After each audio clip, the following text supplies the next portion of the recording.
திமுகவில் மட்டும் குடும்ப அரசியல் அல்ல. இன்று இவருடைய அரசியலிலும் மகன் தன்னால் முடியாததை முடியும் என்று சொல்லி தன்னையும் ஏமாற்றிக் கொண்டு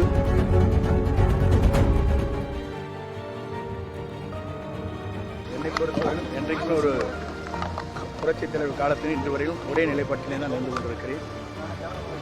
இப்போது வருகிற பிரச்சனைகள் ஒன்றின் பின் ஒன்றாக பார்க்கின்ற போது திமுகவில் மட்டும் குடும்ப அரசியல் அல்ல. இன்று இவருடைய அரசியலிலும் மகன், மைத்துனர், மாப்பிள்ளை போன்றவர் தலையீடுகள் இருக்கிறது என்பது நாடிந்த உண்மை. ஒருவருடைய வாழ்க்கையை பொறுத்தவரையிலும் அரசியல் பொறுத்தவரையிலும் பல்வேறு கருத்துக்கள் பரிமாணம் கூட அந்த இயக்கத்திற்காக